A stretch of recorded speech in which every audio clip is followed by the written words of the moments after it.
Paramashivoham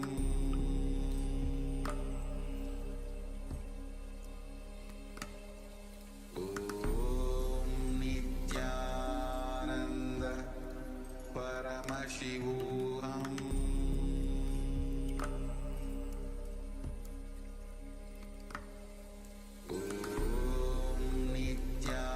Nithyananda Paramashivoham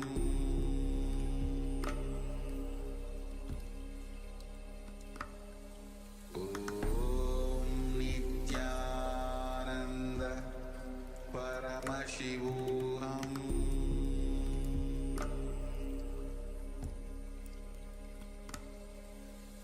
Om Nithyananda Paramashivoham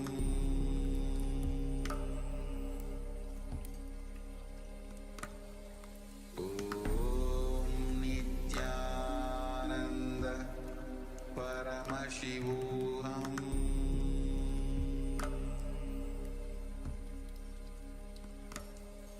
Om Nithyananda Paramashivoham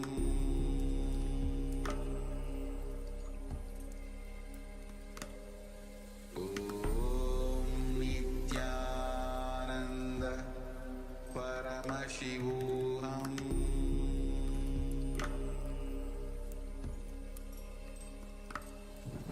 Om Nithyananda Paramashivoham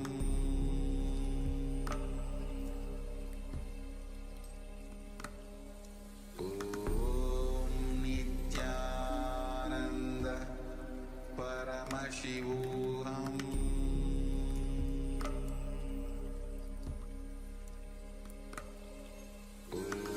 Om Nithyananda Paramashivoham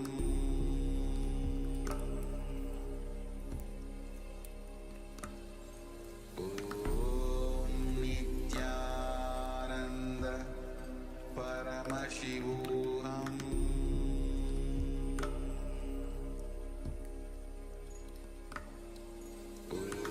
Om Nithyananda Paramashivoham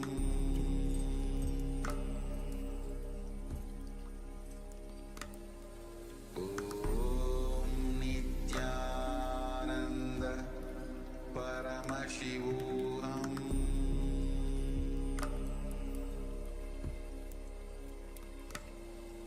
Om Nithyananda Paramashivoham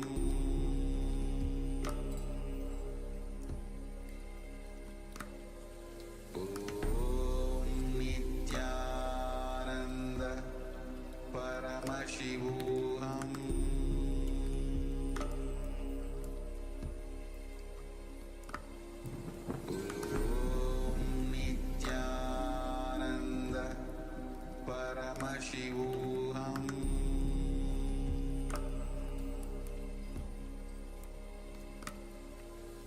Om Nithyananda Paramashivoham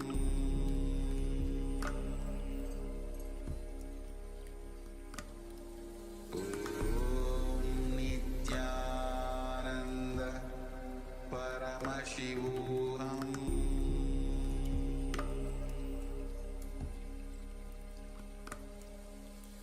Om Nithyananda Paramashivoham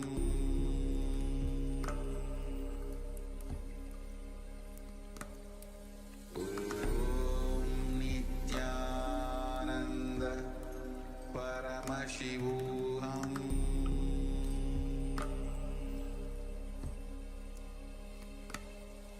Om Nithyananda Paramashivoham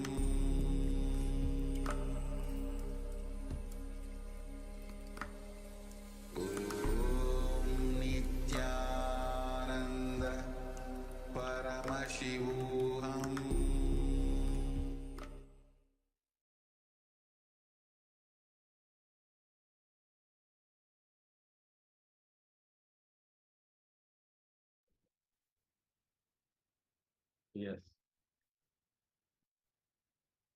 Now, Start sharing. Yeah. We can start sharing whatever Swamiji reading to the current. Take a few moments and write everything elaborately in the chat, whatever you received about this page of the USK coffee table book. And then we're going to project the page and read it out on the screen. So you can verify whether this resonates with what you have manifested on. Just take 1 minute to share, and then we're going to review the content. Normally, Sivang is sharing good morning. Yes, Nithyananda, good morning, ma'am.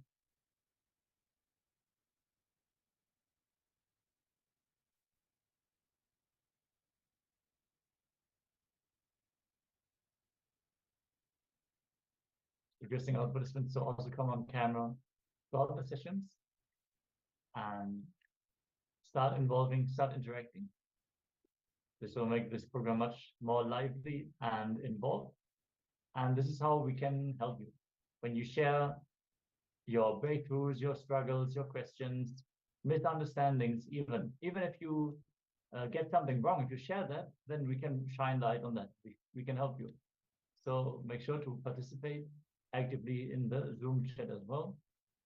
Naturally, if you're tuning in from any other social media, you can also share your questions and comments and remarks in the chat. We are happy to read that and respond to you as soon as possible. So now let us project the page number 285 on screen.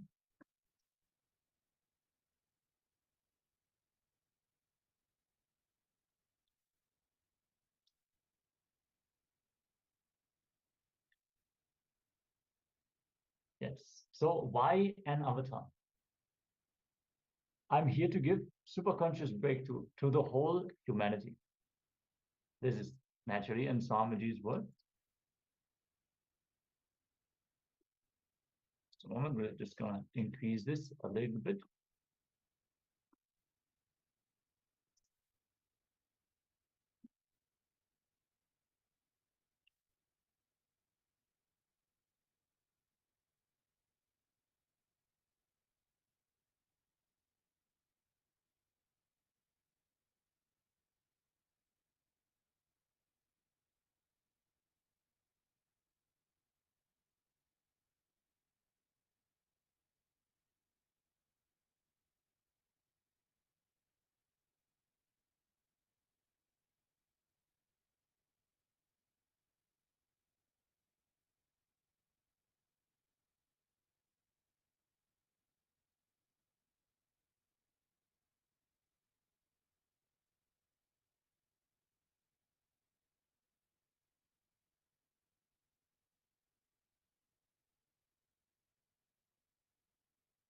Yes, it is time humanity gets this superconscious breakthrough. I'm here manifesting KAILASA to give superconscious breakthrough to the humanity. On the 7th January 2021, in the presidential address on the Avatara Dinotsavam, whenever there is a serious danger for the Shrishti, the creation, whenever there is a serious danger for the life itself, whenever life needs to be pushed to the next level, whether the DNA needs to have a quantum jump in its natural selection process, or a conscious breakthrough needs to happen, avatars descend. For too long, human beings have spent without having the next level breakthrough. If human beings have spent 1 million years as monkeys to have a breakthrough to become human being, almost 10 times more than that humanity has spent as human beings without having the next breakthrough. Humanity has wasted too much time in wars for land, wars for mind, and wars for man-made wealth idea. Humanity is in a critical situation. Human beings have created so much of destruction that if we don't have a superconscious breakthrough now, we may cease to exist. Humanity needs a superconscious breakthrough now. From the 11th December 2018. It's just that some happening of the avatar. What is superconscious breakthrough? The consciousness which embodies the body and mind needs to start operating in the next level of frequency. A new body, a new mind, a new internal and inter-organs need to be built for a new being to manifest. To give this superconsciousness breakthrough, the avatar has happened. And why do we need an embodied avatar? The cosmic superconsciousness need to descend in the embodied form to initiate humanity to give that next level breakthrough. Embodied beings can only receive the superconscious breakthrough from an embodied being. Thus, it is the utmost compassion of the avatar to descend into the physical frame to raise humanity to the next level. In Srimad Karanagama, it extols the great science of a descent of an avatar and how Paramashiva in his Avyakta, the unmanifest form, manifests into his Vyakta, the manifest form of the avatar. It says, Ityevam Nishkalam Proktam Param Bhavamiti Smritam Srishtitham Lokashrutam Lokasyopati Karanam Sadhakanam Itatham Tu Swechaya Grahate Tanu. In the way Shiva, who is Nishkala without any body and path, who is the ultimate supreme being, who is established in the creation, who is the cause of creation of the universe, assumes a body out of his free will for the protection of the universe and for the welfare of the spiritual seekers and devotees. This is from Srimad Karanagama, Purva Bhaga, Patala 71, Sakalopati Vidhi, Sloka 8 and 9. Yes, so you can resonate anything about the landing of the avatar, or a lot of the context about avatars really was contained in this page. If you have any of the words picked up, let us know and celebrate your power manifestation as we are now getting ready to enter into the next segment of the day. We're going to have a segment on the freedom from body and mind, followed by a short meditation. Requesting all of you to settle down. Again, requesting all the Zoom participants to please be on camera, and let's get ready as we're going to receive both this jnana and the guided meditation from Swamiji himself.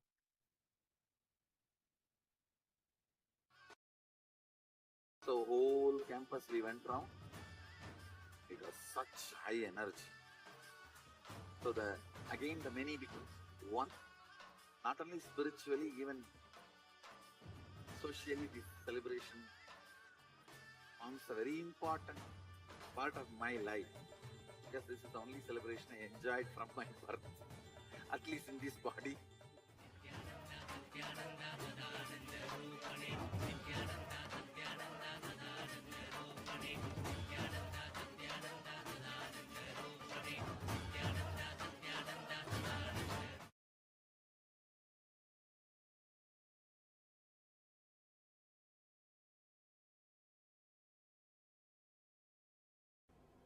Please understand how our mind works, how we process information, how we perceive things, how our senses perceive information, and how you take decisions, how you move in your life. First, for example, you are seeing something through the eyes. Let us take this scene.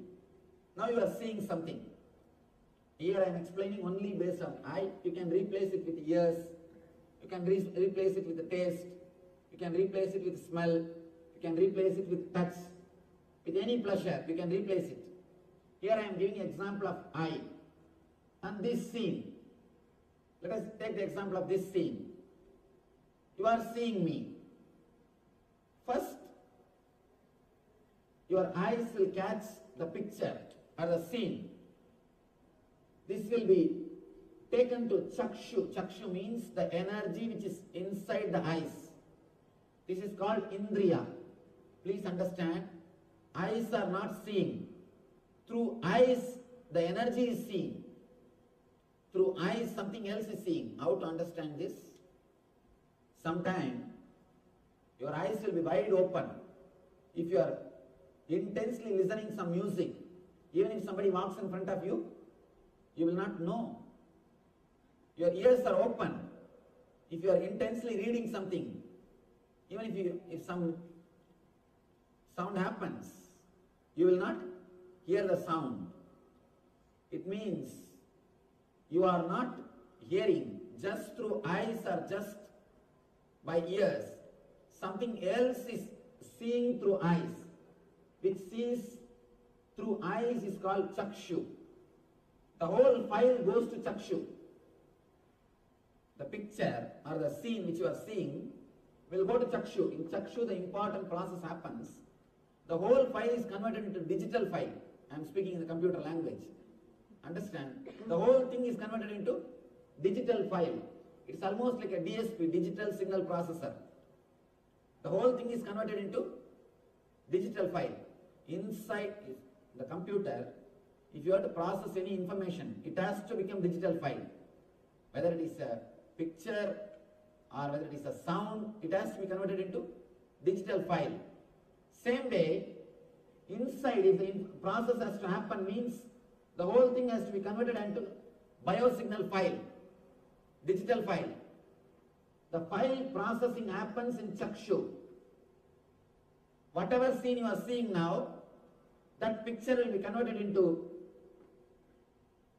digital file in chakshu.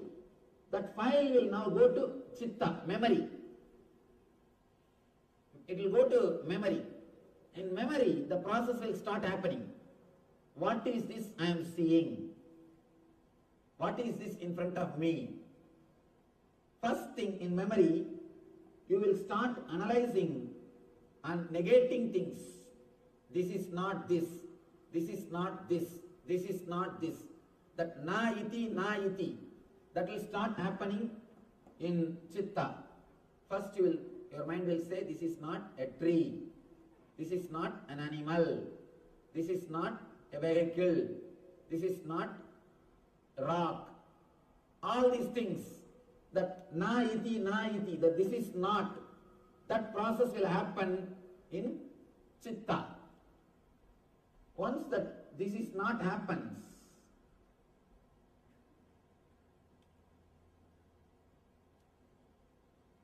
the file goes to mind. The mind starts saying, this is it, this is it. In mind, you start saying, the mind starts the identification process.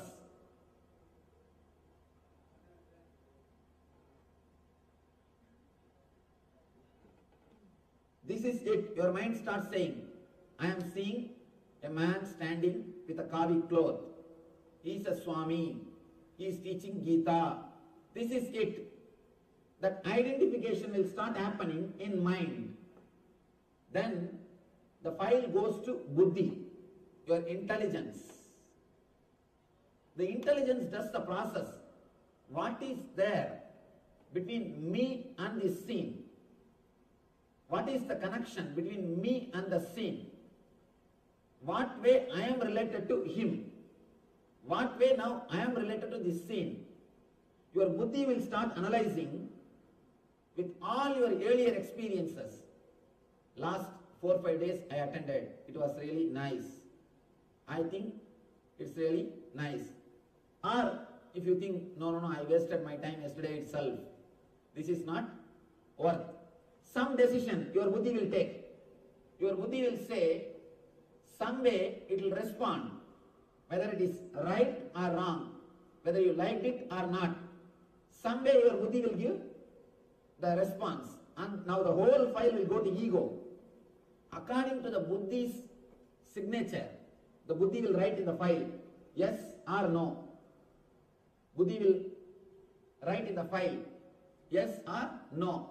This is what, according to my past experience, or this is what my analysis, this is what is my decision. Whatever buddhi feels will be signed. The whole file will go to ego. Ego will deliver the command. Ego will say, if buddhi says yes, if buddhi says, I enjoyed yesterday, it was such a wonderful experience, then ego says, sit here, continue to listen, listen intensely. Ego will give command. If buddhi says, no, yesterday itself I wasted my time, it was boring, and this is not for me. If ego says, if buddhi says, this is not for me, immediately the ego gives the command, come, let's move. There is so much of work to be done in the house. The moment ego gives the command, automatically your whole being starts executing it. This is the way you receive information, you process it, and you respond. The information comes, the processing happens, and the response is given. This is the way our senses work. Now, Krishna says an important point, an important thing. Let me now explain. Esho tada manapamanayo. For one who has conquered the mind, the super soul, Paramatma, is already reached. The eternal bliss is already achieved. For he has attained tranquility. To such a man, happiness is distress. Happiness and distress, heat and cold, honor and dishonor, all are same.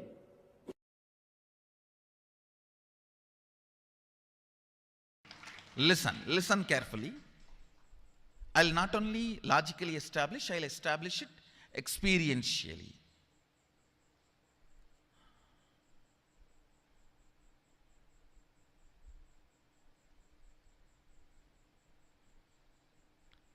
If you just internalize this thought current, you will experientially experience how all these are modifications of your own Atman, self.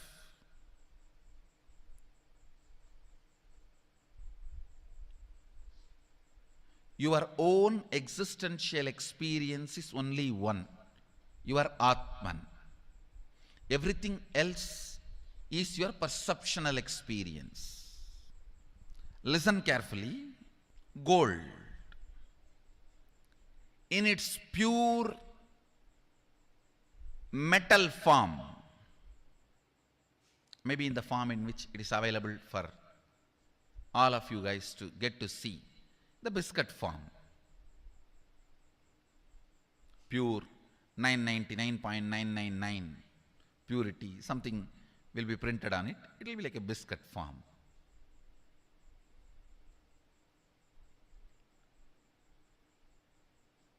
That is the existential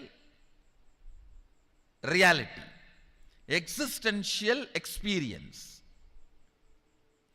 Everything made out of it, whether it is a crown or the earrings or the chain or the udyanam or the ring, everything made out of it is a perceptual reality, not existential reality. Your Atman, in its pure space, is only the existential reality. Everything else is perceptual reality. Listen. Actually, this truth is like it has to be drilled into your system. Then, even in the dream, you will remember, is this perceptual reality or existential reality? If you remember in the dream, is this perceptual reality or existential reality, you will wake up. In the waking state, if you remember, is this perceptual reality or existential reality, you will be awakened. Understand? In the dream, if you remember and question, is this existential reality or perceptual reality, you will wake up to the waking state. In the waking state, if you question, is this perceptual reality or existential reality, you will be awakened to the awakened state. Dream to waking up to awakening up.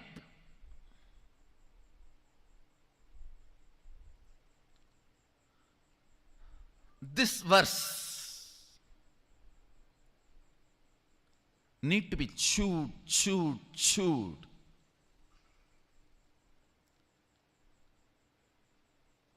If you have chewed the betel leaf or chewing gum, you know what is the real chewing. Just like that, it should be chewed in your inner space. What you experience in the deep sleep state, what you perceive and project in the dream state, what you perceive and project in the waking state,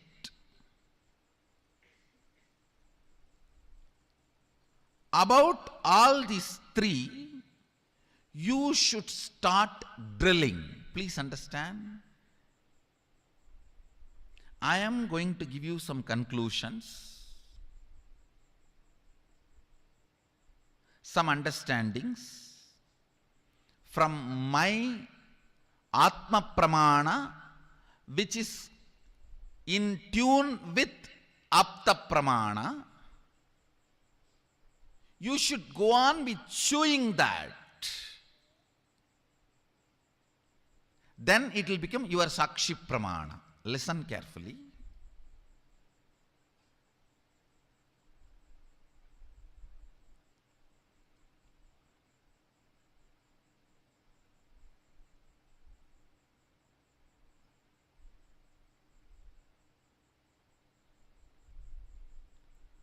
The first logical question we have is, things here look very solid. If I hit the wall, I feel the pain. If somebody touches me with a lot of love, I feel cared. If I put something in the mouth, the taste is felt. So here things are more solid.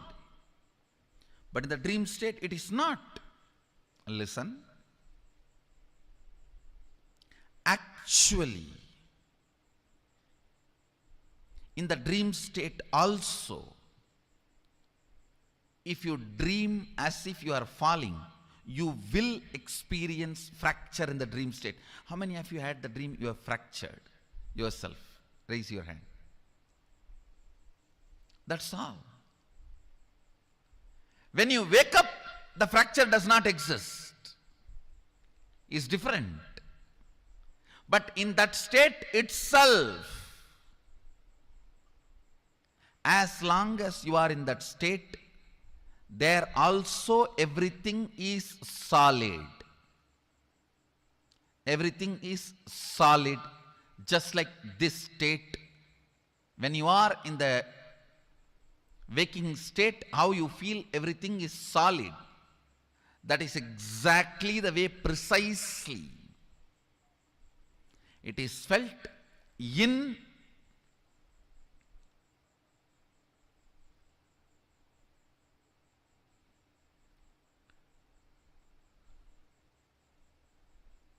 dream state also.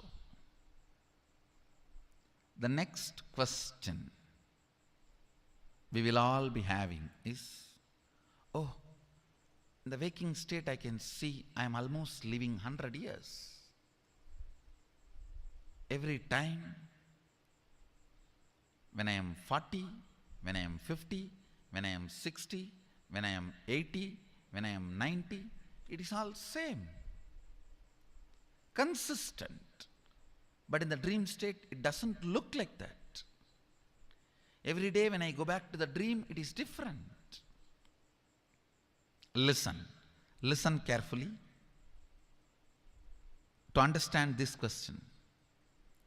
How many of you have dreamt in one night itself? You are writing examination and you are getting married, then the nightmare you wake up.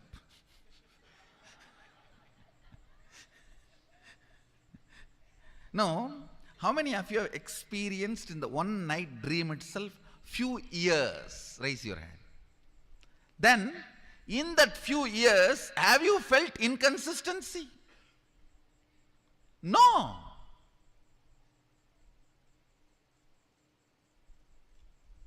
So who knows, this whole 100 years is not one night dream.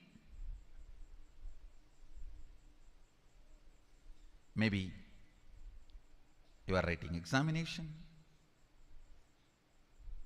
you are getting married, and kid, meeting the master, he roars in the dream, and you wake up, oh, who knows? Suddenly now you may wake up and say, whole thing was dream, Swamiji. Listen, perception of time, perception of stability is not existential, it is perception, because how you feel the time looks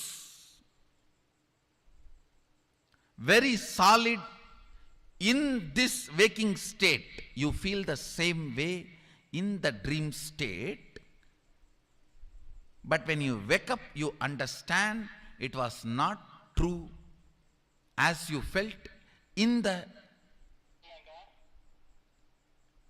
dream state. Listen careful.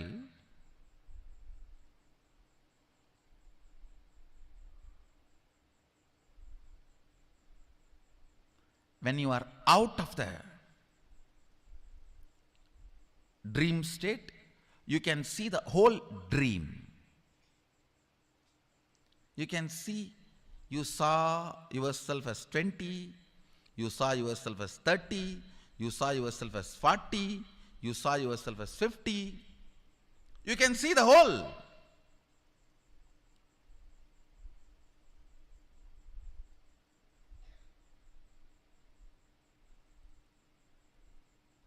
Actually, when you are awakened, you can see the whole of this waking state. Suddenly you feel the fear. Oh God.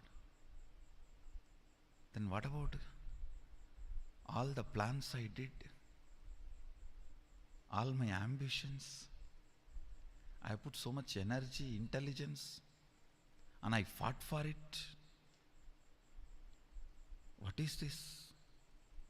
Suddenly whole thing is dream. No. Even if it is dream, it's okay. I want to live here because I have put too much energy in it.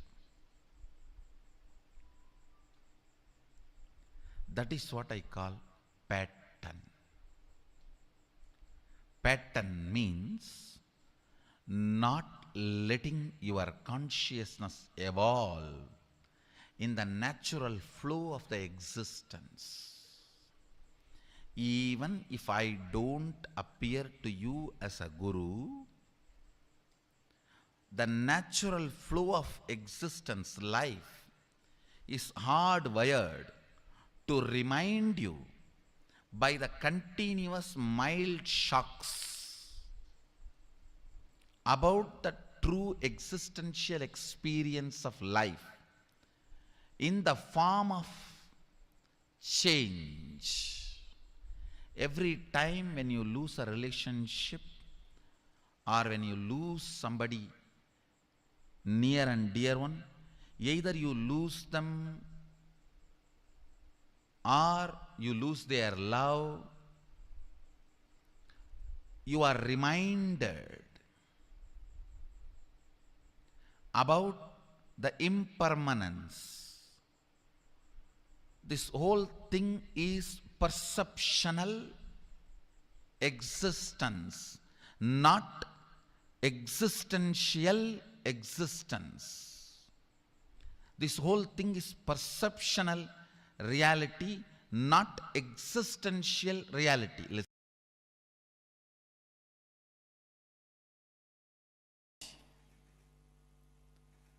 Understand, when you understand the fear and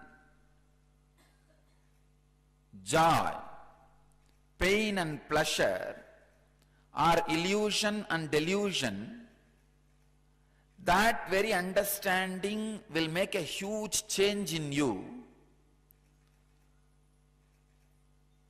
You will feel like the earth on which you are standing is removed.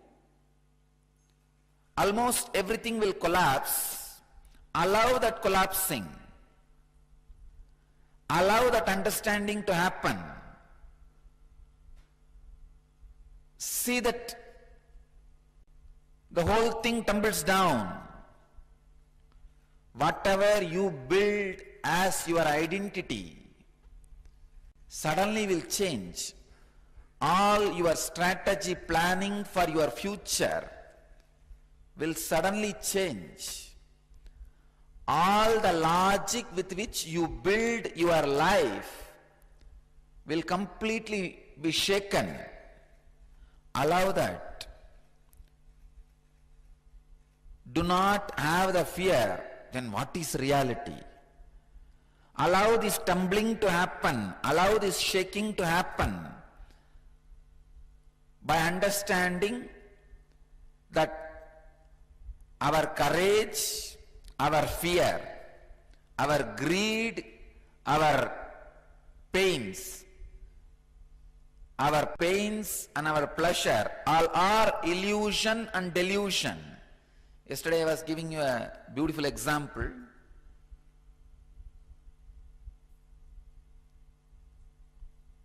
Many times life actually tests you. Life actually wants to test your stability, your understanding, your strength. But in a very foolish way, you respond and react and create whole thing as a mess. Please understand. Many times life really tests you. Do you stand this fear, which is delusion? Do you stand this greed, which is illusion? Or are you going to react in a foolish way and create bigger problems, bigger mess?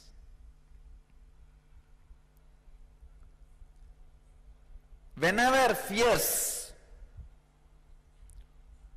take over you, or greed takes over you, when courage takes over you, when the pain takes over you, look into it. What is the percentage of it is real and what is the percentage of it is illusory or delusory? As I told you yesterday, I am coining a new word, delusory. It may not be in the Oxford dictionary. Let's add in our dictionary. See what is the percentage of it is contributed by the illusions and delusions, and what is the percentage can be attributed to the real incident, may not happen in your life. Let me give you a story. I have a story for you. The FBI had an opening for an assassin So they started interviewing people. After all the background checks, interviews and testings were done, there were 3 finalists, 2 men and a woman. For the final test, the FBI agents took one of the men to a large metal door and handed him a gun. We must know that you will follow your instructions, no matter what the circumstances. Inside the room you will find your wife sitting in a chair. Kill her. The man said, you cannot be serious. I can't shoot my wife. The agent said, then you are not right man for the job. Take your wife and go home. He was sent. The second man was given the same job. He went inside and all was quiet for 5 minutes. The man came out with tears, and to the agent he said, I cannot kill. Then the agent said, you are not the right man. Take your wife and go back home. Finally it was the woman's turn. She was given the same instruction to kill her husband. She took the gun, went into the room, shots were heard, one after another. They heard screaming, crashing, banging on walls. Then all was quiet. The door opened slowly. There stood the woman, wiping the sweat from her brow. Agent asked, what happened? She said, this gun is loaded with blanks. So I had to beat him to death with the chair. Many times life gives you the gun with blanks to test. But unfortunately, you make mess. Stand and see when the wave of fear takes over you, when the wave of greed takes over you, when the wave of courage takes over you, when the wave of pain takes over you, wait, look, see, what is the percentage, the possibility of delusion and illusion? What is the possibility of the real incidents which may not happen, and how this fear is going to impact your ability to handle the real incident if it happens.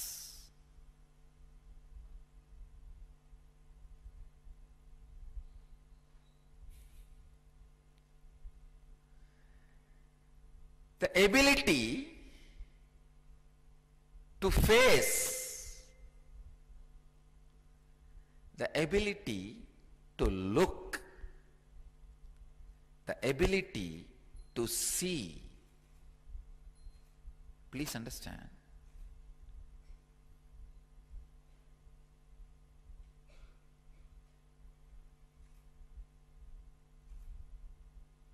Ability to look without being bothered what is reality. Please understand, the moment you have the fear, the questioner, the fear which this questioner is having, what is reality, Swamiji?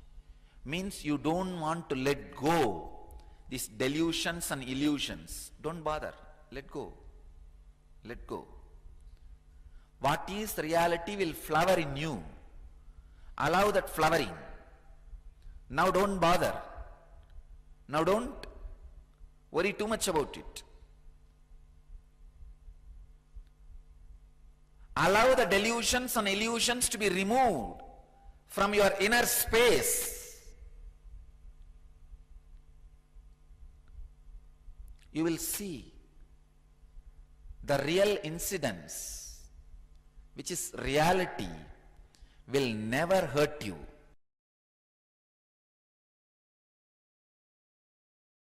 Live enlightenment now. That's enough.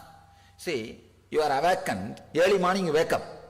Do you have a fear? Oh, I should not fall asleep and have dreams. What will happen again if I have some more nightmares? Do you have fear? You know, nightmare can come, I'll come up, I'll wake up. So same way, you will not be afraid to fall back into this world and get up, because you know your true nature is this. See, once you know the true nature is this reality, you don't have fear of falling asleep and having a nightmare. Do you have the fear? No. You know, even if there is a nightmare, after a certain peak, you will wake up. Same way, once you are awakened, you know, even if you fall back into the same Maya, if certain amount of pain or suffering is built, you will wake up. You will wake up. There is an automatic waking up system. Once you wake up, the automatic waking up system is there. You don't have to be afraid, oh, I'll fall back into the same Maya, I'll fall into that same rut. Nothing. You will never be a same person. You will never fall back into that same person. Don't worry. Who put the question? Rishi.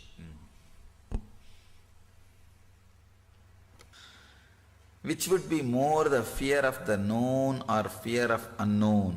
I am unable to gauge. Neither fear of known nor fear of unknown. Fear of fear is the most horrible fear. Fear that you may have fear or you will have fear is the most horrible fear. Understand? Any definite thing does not create fear in you. You know for sure next year you are not going to become Bill Gates. You are not afraid of that. But there is a possibility you may gain little money or less money. You have your border. Within that only your fear will be playing. Fear, you may have fear itself within your possibility only. Within your possibilities only. You know for sure there are certain things in your life. You will never be afraid of that. Those few certain things. Death is a possibility, it is not certainty. See, death incident itself is certainty. But the time and the way in which it will happen, all those things are possibilities. We are afraid because the possibility, the freedom is there. The possibility is there. So the worst fear is fear that you may have fear. That's the worst fear. Nothing else is worse than this fear.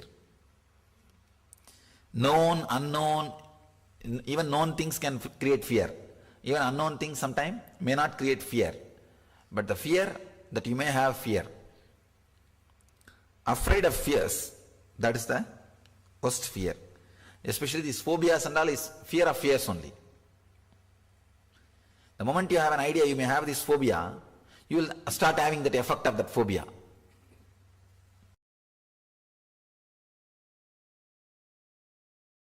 Even if you live with them, you are liberated.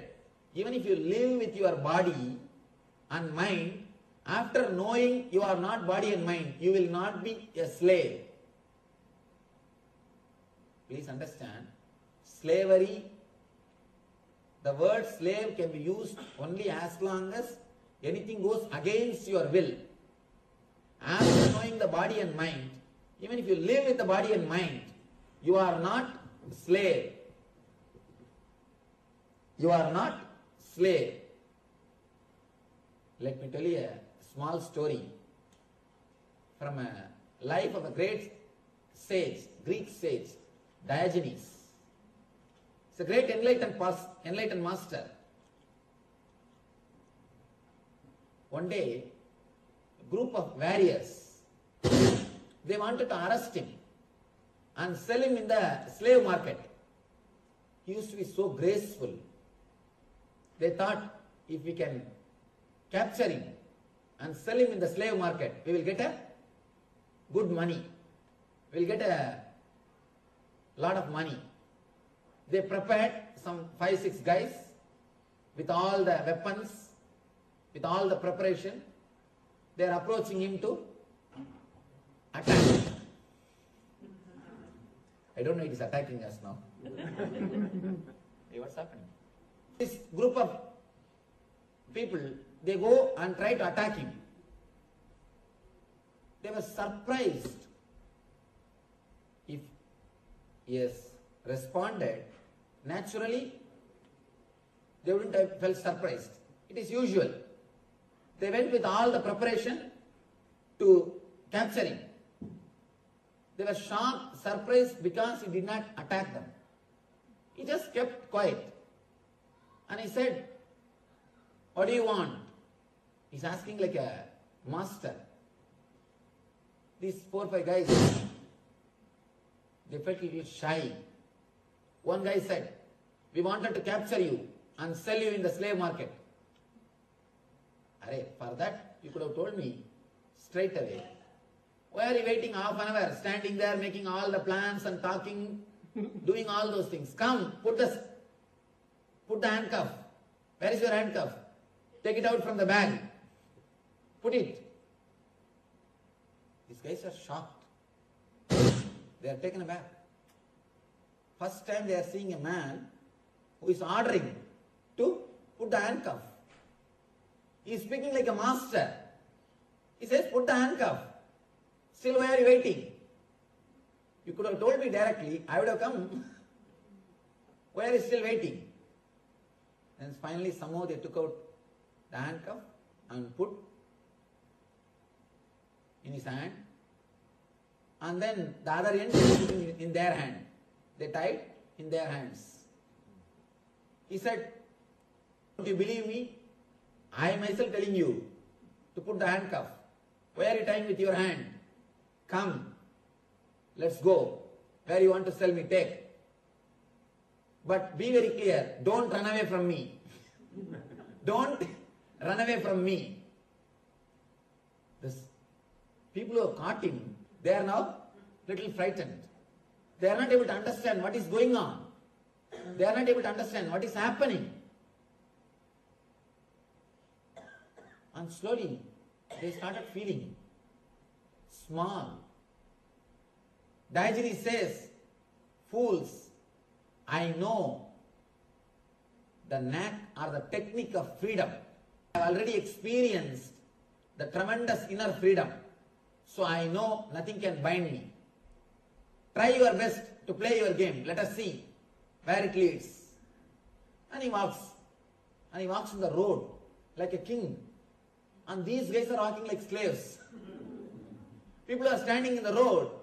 When they saw him, he said, "They are all my slaves. They can't leave me. They are all my slaves. They can't leave me." One guy is asking, "Hey, you are only slave. We are not slave." He said, "You see, don't tell I am your slave. Because even now, if you leave, I will run away. But now I am leaving you. Will you run away?"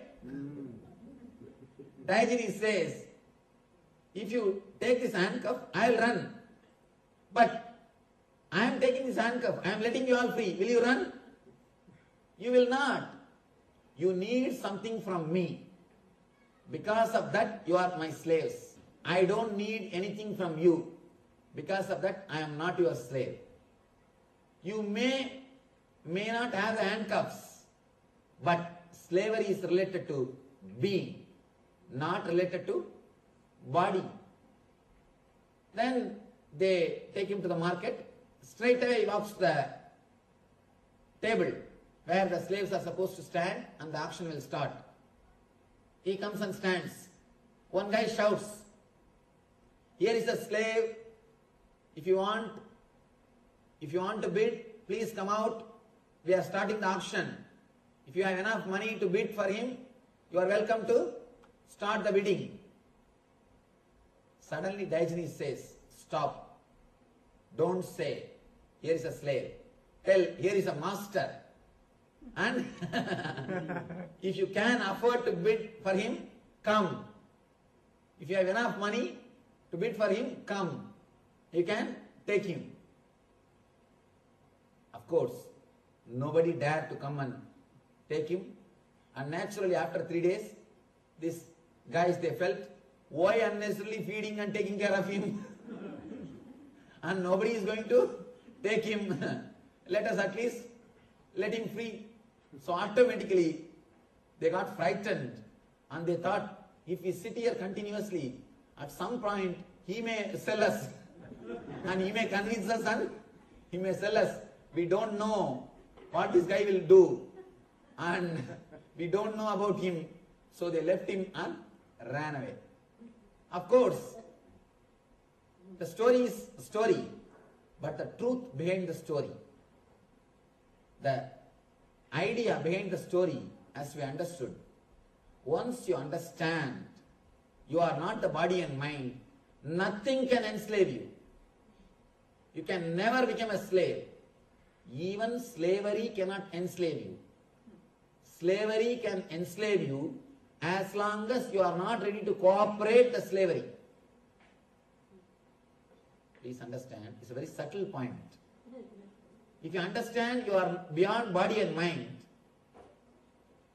if somebody tries to enslave you, you will not resist. When you don't resist, you will never be slave.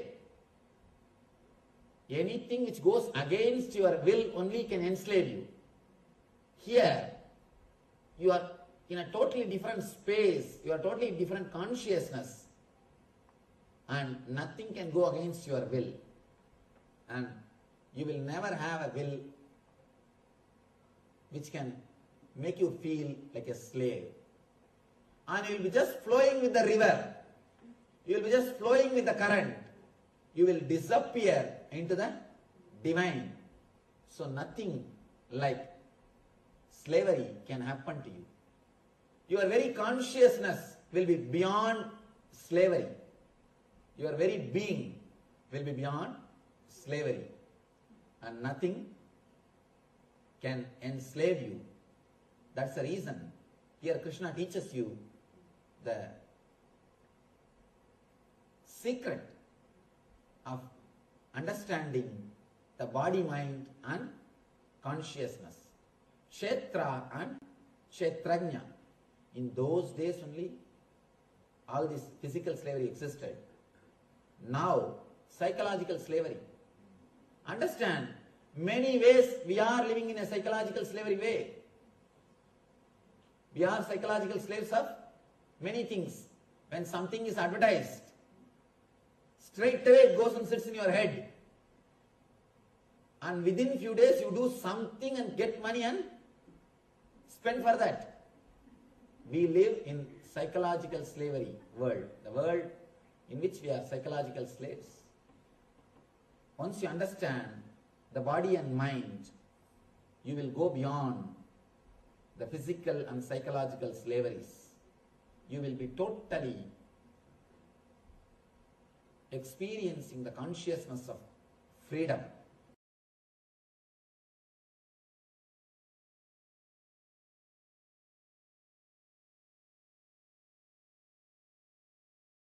There are different levels from which you can operate the body.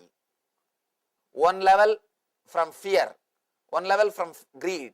The next level is from prana, means life force. Try to operate your body from life force. Let the cognitive shift happen in you. Only then this technique will help you. In this technique, Shiva means is asking you to have the cognitive shift, move the source of your energy from fear, greed to prana. That shift has to happen in you. Only then you will have the sensitivity to flow with the body. Then you will understand moving your body is a pleasure. It is not pain. When you understand moving your body is a pleasure, you start working more and more. You become really productive. Not only productive for society, you start feeling the fulfillment.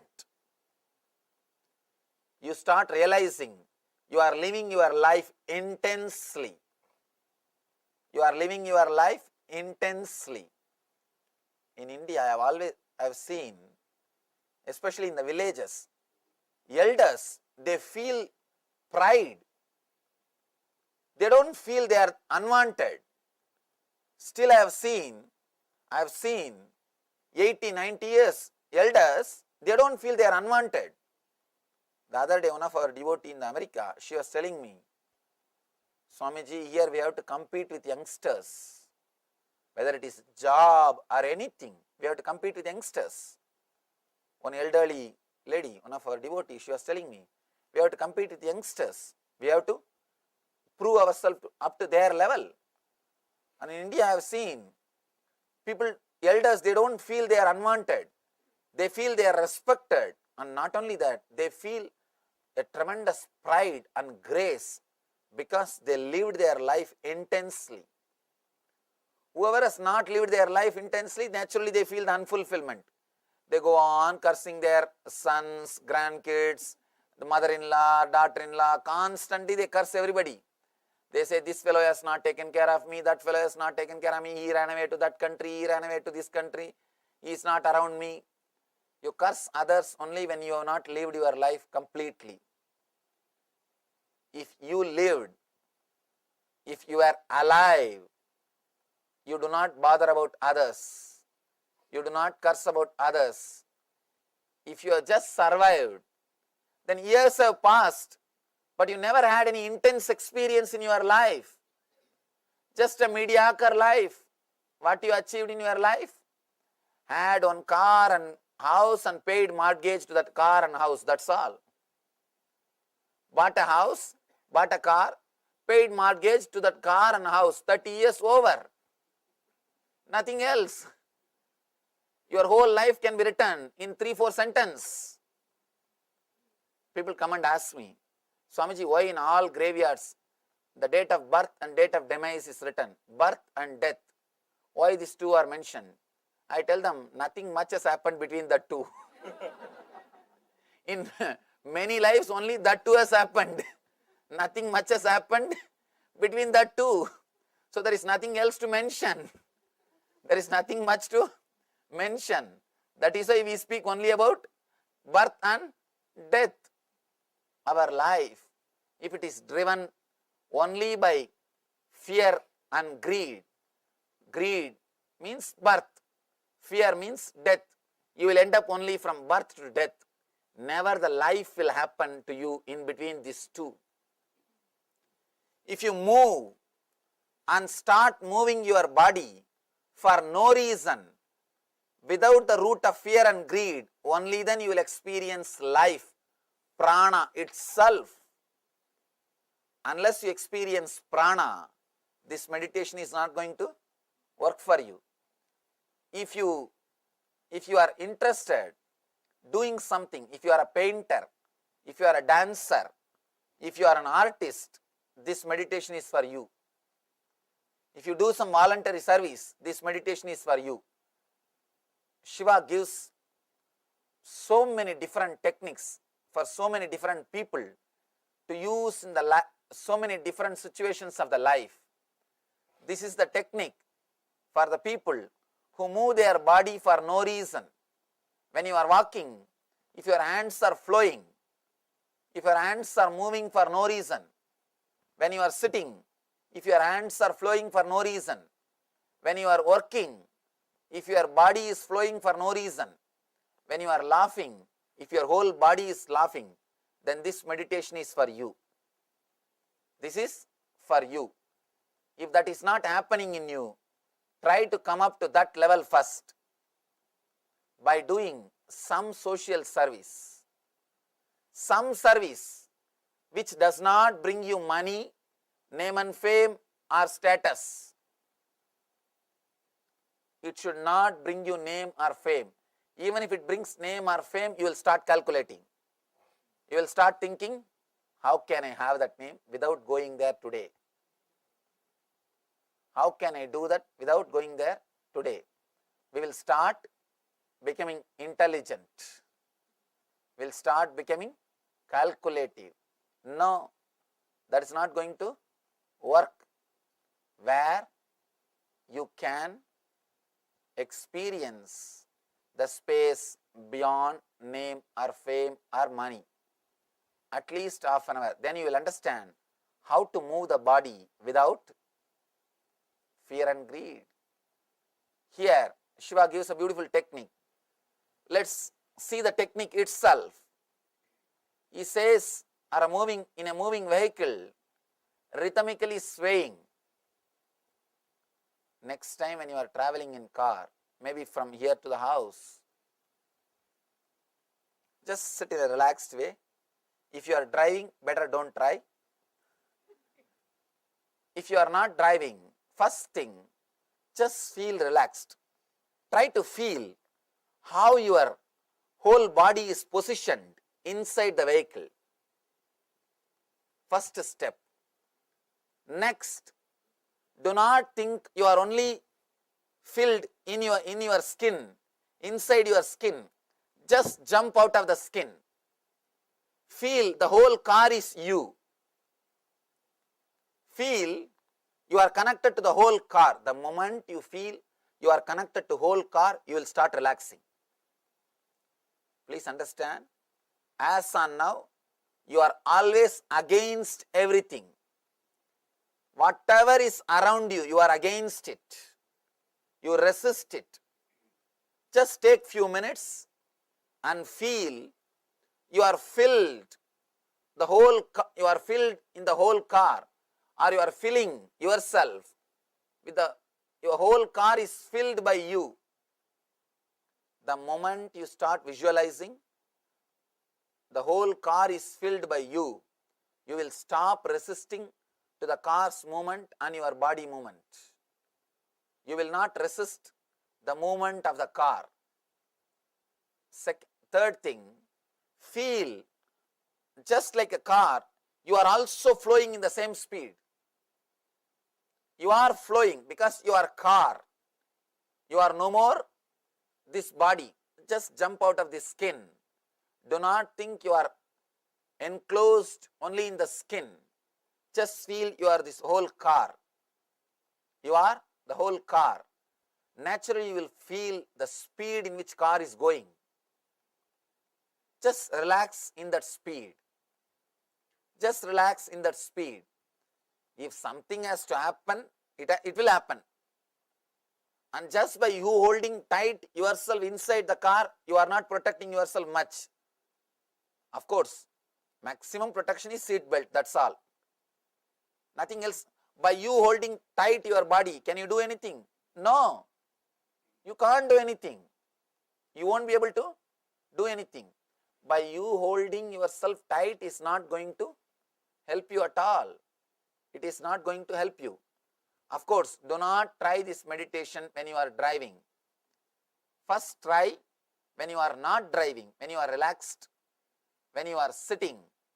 Then later on, once you have mastered, once it does not disturb your driving, then you can try. First, do not resist. Next, relax with the movement of the car. If the car is going this way, let your body move that way. If your car is going this way, let your body move that way. Let you be like a flower.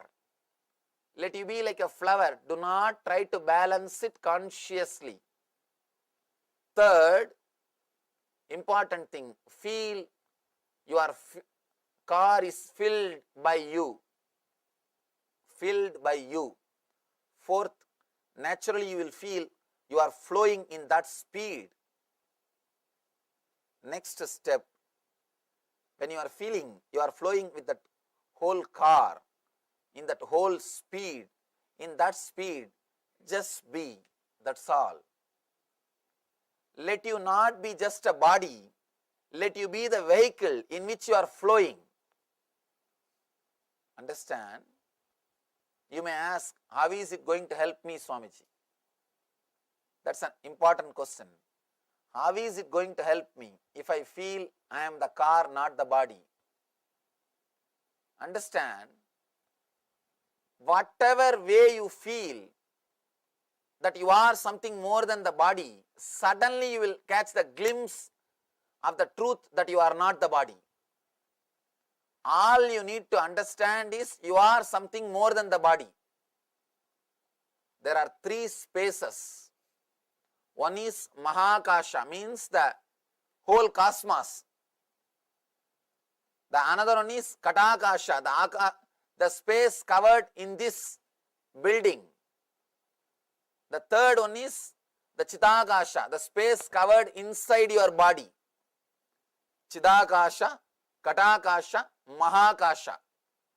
Enlightenment means you feeling yourself as a Mahakasha, means the cosmic space, instead of the Chidakasha, the individual space, straight away you will not be able to take a jump from individual space to cosmic space. So you can use this Katakasha as the step towards that. If you feel, instead of feeling you are just a body, if you feel you are the vehicle in which you are sitting, you are taking one big jump so that you can take the ultimate jump. It's a beautiful step by step towards the ultimate spiritual enlightenment, towards the Atma Jnana or self-realization. The word Vishnu means who is filling, all pervasive, the whole universe. Vishnu means who is all pervasive. Vyapakatva means who is completely filling everything, is Vishnu. To experience Vishnu, you cannot straight away take the jump into that cosmic energy. First you need to take a jump into the Kadakasha. Then you can take a jump into Mahakasha. From Chidakasha, individual space, to the Katakasha, the space in which you are staying, then to Mahakasha, the space which is cosmic energy. So it's one of the beautiful technique to jump out of your skin. Jumping out of skin is always used with the wrong connotation. Now understand, Shiva is giving you beautiful technique to jump out of your skin, to experience the Katakasha and to take an ultimate jump into Mahakasha itself. The Chitakasha needs to expand into Katakasha so that it can expand and explode into Mahakasha. First thing, let me repeat the instruction so that it will be easy for you to practice. When you sit in the vehicle, relax. Do not hold your body. Let the body swing or sway along with the movements of the vehicle. Be like a flower. Flower dropped in the vehicle. It will never resist. Or a child sitting in the vehicle, it will never resist unless you train them. Pets which are in the vehicle will never resist unless you train them. In the modern day societies, we have spoiled even pets. I have never seen pets falling sick in India. In our ashram, we have so many dogs, cats, cheetahs, snake, everything. I have never even thought that they can fall sick. Here, every house I go, they ask me, Swamiji, please heal my pet. Please heal my pet. He is not feeling well. He is sick. Because we do so many things which is not natural. Which is not natural. What to do? That is why they feel sick. And I heard even they put clothes on the pet. God. Anyhow, let's not talk more about that. God. Now I have to tell him to develop his system. He doesn't know that pets will have winter and you know. He doesn't know, but we know. I'm surprised. Anyhow, just be like a flower. Do not resist. Third, feel the car is filled by you. Fourth, feel the speed of the car as if your whole body is moving. There is no two, your body and car. There is only one, the vehicle, car, that's all. Fourth thing, the fifth thing, just be with that flow, that's all. Just be with that flow. Now, there will be naturally one more question. When I am not in the vehicle, how to do it, Swamiji? Shiva gives a beautiful technique, the alternative technique for that also. Or in a still vehicle, by letting yourself swing in slowing invisible circles, you can experience the consciousness beyond the body. He says even when you are sitting, still vehicle means houses. Your homes are still vehicles. Even sitting here, by allowing the body to move or swing with its own way, invisible circles means there is a slight movement always happening in our body. If you sit in a relaxed way and feel the body, you can feel there is a slight trembling, slight movement, very slight, invisible movement, constantly happening in you.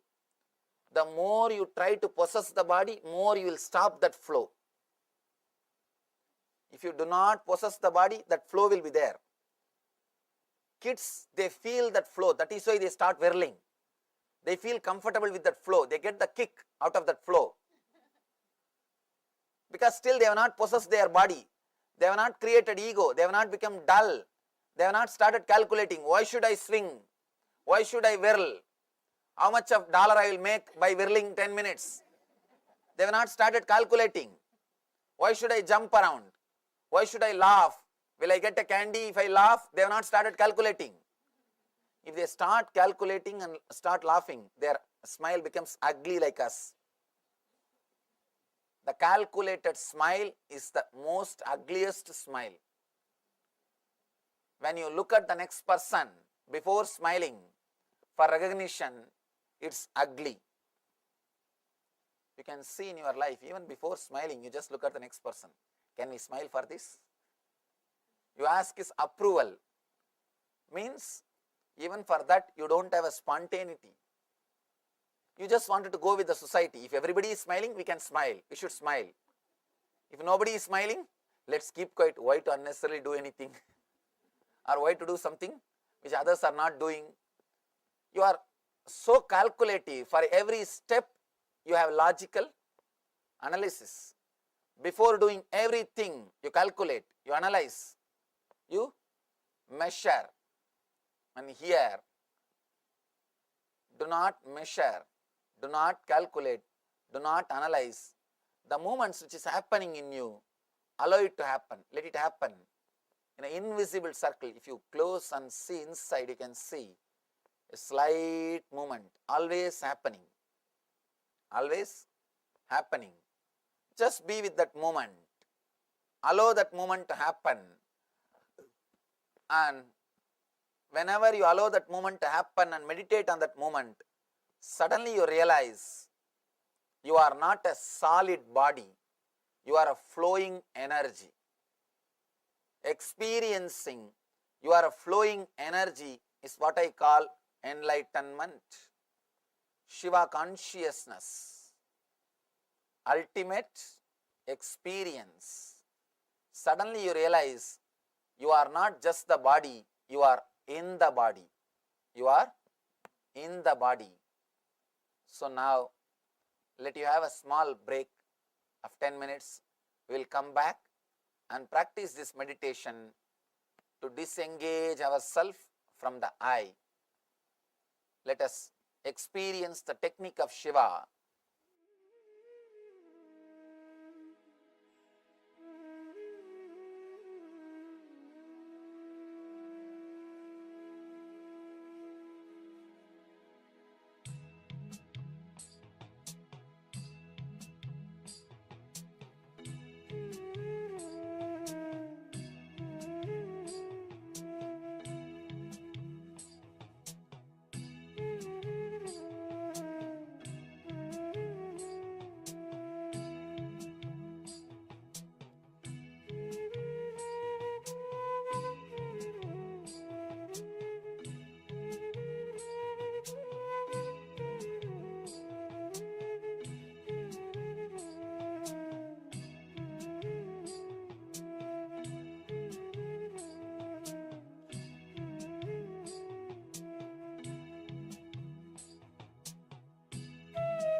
best day. Sadashiva appears for Brahma and Vishnu early morning in the form of light shaft. Means the consciousness which is beyond time and space enters into time and space. Sadashiva declares, let me become many to celebrate myself. So morning we celebrate he becoming many. You can see every deity, every god, we go on light the lamp. So each the Sadashiva himself becomes many. So whole campus we went round.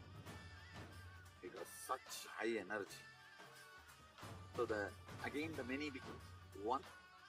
Not only spiritually, even socially, this celebration forms a very important part of my life. Because this is the only celebration I enjoyed from my birth, at least in this body.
Today is the best day. Sadashiva appears for Brahma and Vishnu early morning in the form of light shaft. Means the consciousness which is beyond time and space enters into time and space. Sadashiva declares, let me become many to celebrate myself. So morning we celebrate he becoming many. You can see every deity, every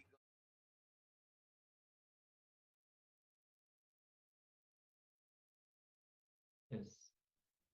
We have learned about Swamiji, to learn from Swamiji how to go beyond body and mind. I hope you all enjoyed the powerful meditation. So let us now internalize on this very principle. Once you understand the body and mind, you'll go beyond both the physical and psychological slaveries. You will totally experience the consciousness of freedom. When one experiences the expansion of joy, of savory, arising from the pleasure of sweet eating or drinking, one should consciously bring the restful awareness at that perfect space of bliss and become the taste of the food. Then there happens the supreme bliss, the state of Sadashiva, which is explained in Vijnana Bhairava Tantra, Sutra 72. Krishna says an important point for one who has achieved the supreme bliss.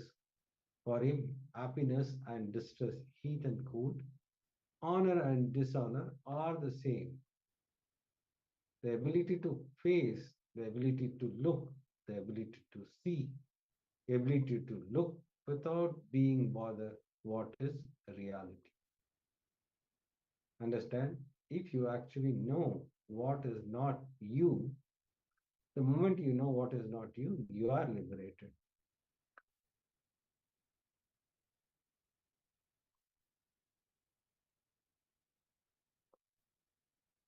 Now we'll enter into the exercise.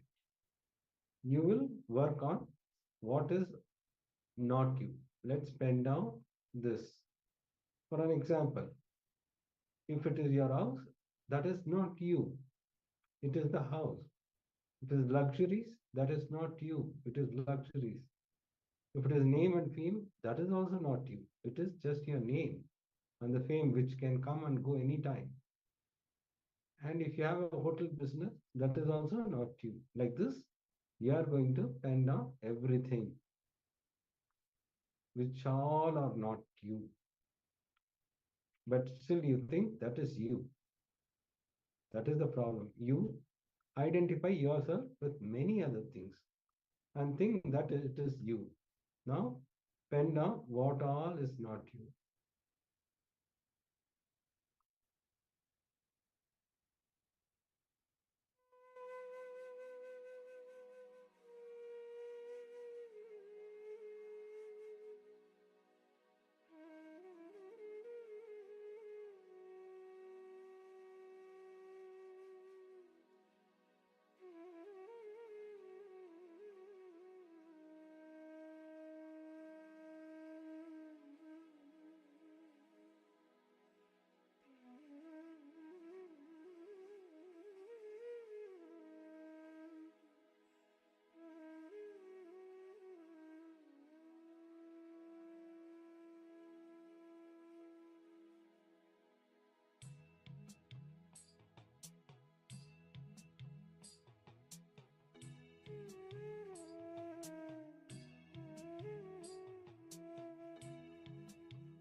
Yes.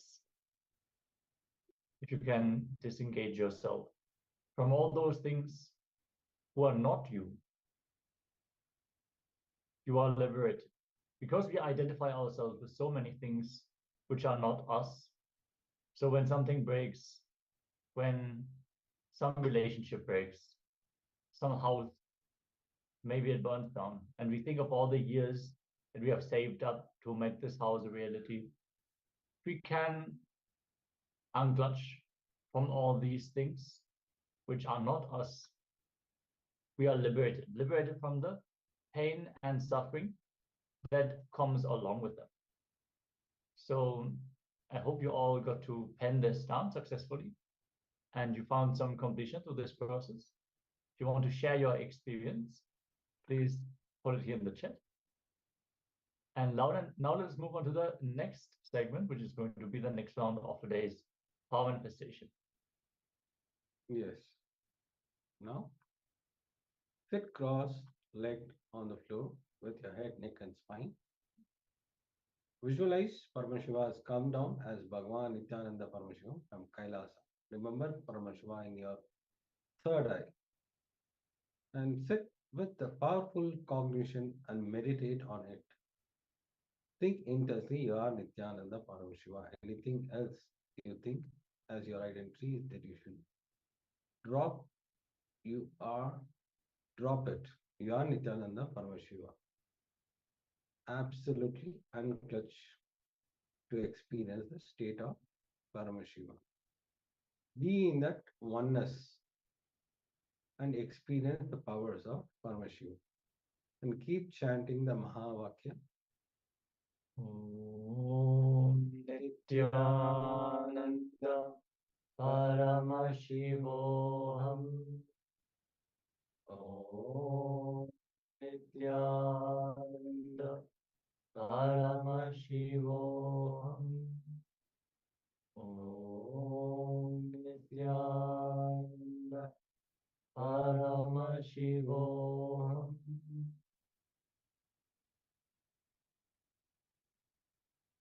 Today, you are going to manifest page number 425 of the Guaranteed Solution book.